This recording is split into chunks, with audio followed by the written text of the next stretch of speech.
நண்பர்களுக்கு வணக்கம். இப்ப எங்க ஊர்ல 2 நாளா மேகம் கூடிட்டு இருக்கு. அப்பப்ப லேசா தூறலும் போட்டுக்கிட்டு இருக்கு. அதனால இதெல்லாம் மழை வர்றதுக்குரிய அறிகுறிகள். எப்ப வேணாலும் மழை வரலாம். அதனால அதுக்கு முன்னாடி நம்ப தோட்டத்துக்கு திட உரம் குடுத்தரலாம் அப்படின்னு பார்க்குறோம். இந்த திட உரம் குடுக்கணும் அப்படின்னு சொன்னாக்க, இப்ப நெறைய திட உரங்கள் இருக்கு. இப்ப நான் ஒரு கலவையான ஆர்கானிக் திட உரம் செய்ய போறேன். அந்த கலவையான ஆர்கானிக் திட உரத்த நாம குடுத்தோம் அப்படின்னு சொன்னா, அது படிப்படியா மக்கிக்கிட்டு இருக்கும். மழை வரும்பொழுது நம்ம செடிகளுக்கு வேண்டிய அந்த சத்து பொருள்கள அது கொடுக்கும்.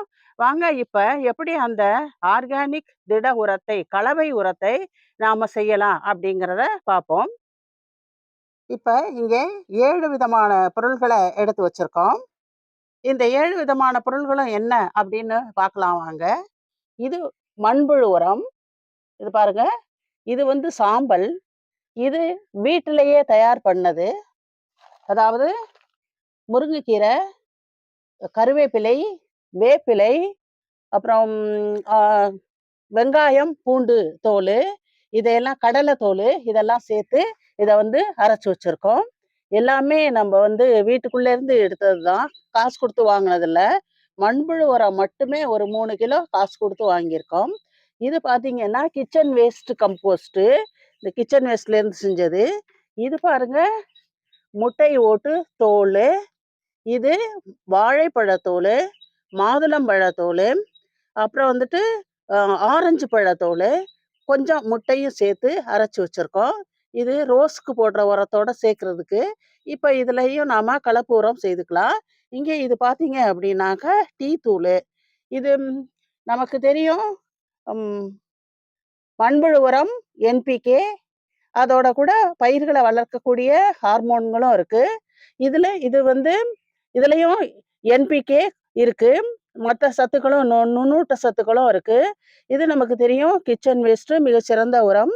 இது கால்சியத்துக்காக, இது பொட்டாசியத்துக்காக, இது நைட்ரஜன் அடிஷனுக்காக, இது பொட்டாசியத்துக்காக. இதுல பூக்களையும் போட்டு அரைச்சிருக்கோம். சாமிக்கு போட்ட பூவு, வேஸ்ட் பூவு பாருங்க கலர் தெரியும். பூக்களையும் போட்டு அரைச்சிருக்கோம். பாஸ்பரஸ் என்ரிச் பண்றதுக்கு. அப்ப இந்த கலவை உரத்த நாம எப்படி கலக்கலாம் அப்படிங்கிறத பார்க்கலாமாங்க. முதல்ல இந்த 1 பங்கு கிச்சன் வேஸ்ட்டை கொட்டிக்கலாம். கொட்டிட்டோம் பாருங்க. அடுத்தது 1 பங்கு மண்புழு உரம், அதையும் கொட்டிக்கிறோம். அடுத்தது நாம வீட்டில இருந்து தயாரிச்ச இந்த நைட்ரஜன் ரிச், பாஸ்பரஸ் ரிச் பாருங்க. அந்த கருவேப்பிலை, முருங்கைக்கீரை எல்லாம் எப்படி பச்சை கலர்ல வருது. வெங்காயத்தோல், பூண்டு தோல் எல்லாமே. இது நைட்ரஜனும் பாஸ்பரஸும் ரிச் உரம். அடுத்தது பொட்டாஷ் ரிச் சாம்பல். இதுவும் நம்ம வீட்டில் தோட்டத்து கழிவுகள் அதை எரிச்சதான் வீட்டிலே தயார் பண்ணது. இது வேஸ்ட் வீட்டில இருந்து தயார் பண்ணது. பொட்டாசியத்துக்காக பழங்களின் தோல்கள் கொஞ்சம் அதிலே முட்டையும் ஆட் பண்ணியிருக்கோம். அடுத்தது இது டீ தூள். இது நைட்ரஜன் ரிச்சு. அடுத்து செடிகள் வளரக்கூடிய ஹார்மோன்களும் இந்த டீ தூள்ல இருக்கு.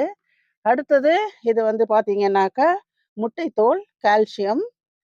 இந்த கால்சியம் நான் கரைச்சும் திரவமாகவும் வச்சிருக்கேன். அதையெல்லாம் நான் தக்காளிக்கும் ரோஸ் செடிகளுக்கும் கொடுப்பேன். இப்போ இந்த முட்டைத்தோலும் போட்டுக்கிட்டோம்.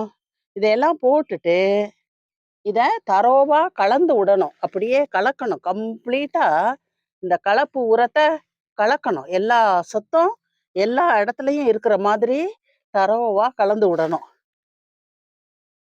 கம்ப்ளீட்டா கலக்கணும். இது ஒரு கையில நானு ஃபோனை பிடிச்சிட்டு இருக்கிறதுனால உங்களுக்கு தரோவா கலந்து காட்டுறேன் பாருங்க. அடியில இருக்கிறது மேல வரணும், மேல இருக்கிறது அடியில போகணும். அந்த மாதிரி கலந்துட்டு உங்களுக்கு நானு காட்டுறேன். மண்கலவை கலக்கிற மாதிரி தரோவா கலந்தாச்சு பாருங்க. இப்ப இதுல செடிகள் நல்லா வளர்றதுக்கும், நல்லா மகசூல் கொடுக்கறதுக்கும் வேண்டிய எல்லா சத்துக்களும் இதுல இருக்கு. இப்ப இத எடுத்துட்டு போய் மண்ணை கிளறி விட்டு செடிகளுக்கு கொடுத்து தண்ணி ஊத்தலாம். இப்பவே மேகமூட்டமா தான் இருக்கு. ஒவ்வொரு மழை துளியும் விழுந்துகிட்டு இருக்கு. எவ்வளவு மேகமா இருக்கு பாருங்க. சீக்கிரம் மழை வந்தா பரவால்ல.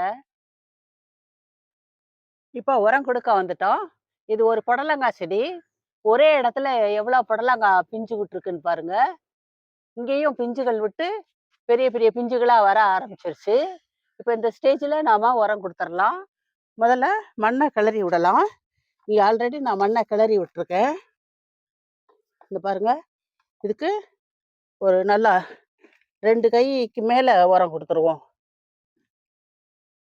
கொடி காய்கறிகளுக்கெல்லாம் நெறைய உரம் குடுக்கணும்.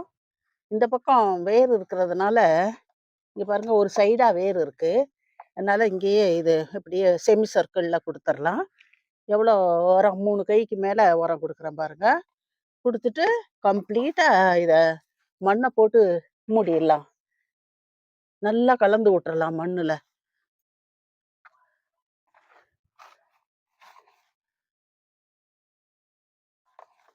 நல்லா தரோவா கலந்து விட்டாச்சு பாருங்க.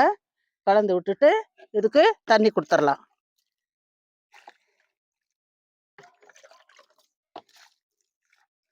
ம். இந்த மாதிரி பக்கத்திலேயே கத்திரி செடி இருக்கு. அதுக்கும் குடுத்துறலாம். நல்லா மண்ண கிளறி விட்டுக்குவோம்.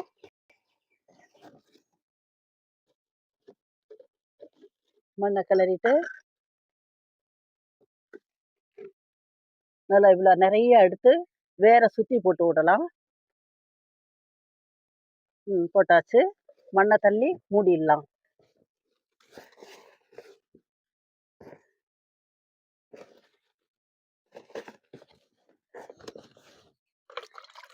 தண்ணி குடுத்துறலாம். இங்க ஒரு தக்காளி செடி இருக்கு பாருங்க. ஒரே தொட்டிக்குள்ளே பெரிய செடி ஒண்ணும், சின்ன செடி ஒண்ணும் இருக்கு. இந்த தக்காளி செடி நல்லா நெறையா காய்ச்சிருக்கு. இது பாருங்க. செர்ரி டொமேட்டோ இது. நல்லா கொத்து கொத்தா காய்ச்சிக்கிட்டு இருக்கு இப்ப. இதுக்கும் நல்லா மண்ண கிளறி விட்டுட்டு, நல்லா மண்ண கிளறிக்கலாம். மண்ண இப்படி இந்த மாரி நல்லா கிளறி விட்டுட்டு, நம்ப இந்த உரத்த குடுத்துறலாம். மேகம் மூடி மூடி திறக்குது. எப்ப மழை வரும்னு தெரியல. இது பெரிய செடி இருக்கிறதுனால நல்லா நெறைய உரம் குடுத்துட்டாங்க.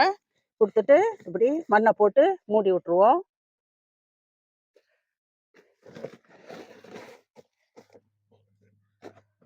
மூடியாச்சு. தண்ணி குடுத்துறலாம். உரம் போட்டதும் தண்ணி ஊத்துனா அது நல்லா ஊறிக்கிட்டு இருக்கும். இங்க பக்கத்திலேயே பாருங்க அவரைக்காய் செடி. பெருசா பந்தலுக்கு மேல போயிருச்சு. இந்த செடிக்கும் நம்ம குடுத்துருவோம். இது மாதிரி தோட்டத்துல உள்ள எல்லா செடிகளுக்கும் இந்த உரத்த நாம குடுத்து மழை வர்றதுக்குள்ள குடுத்துட்டு இருந்தோம்னா, 1 மாசத்துக்கு 1 1/2 மாசத்துக்கு நல்லா நிம்மதியா இருக்கலாம். நடுவுல நடுவுல திரவ உரம், அரிசி பருப்பு கழுவுன தண்ணிய புளிக்க வச்சு, இப்படி ஊத்திக்கிட்டு இருக்கலாம். தோட்டத்துல மொத்தம் 200 செடிகளுக்கு மேல இருக்கு. எல்லாத்துக்கும் இப்ப திட உரம் குடுத்து ஆகணும். அந்த வேலைய பார்க்கலாம் வாங்க. இதோட இந்த வீடியோ முடிச்சுக்கலாம். இந்த வீடியோ பிடிச்சிருந்தாக்க லைக் பண்ணுங்க, ஷேர் பண்ணுங்க, சப்ஸ்கிரைப் பண்ணுங்க. நன்றி, வணக்கம்.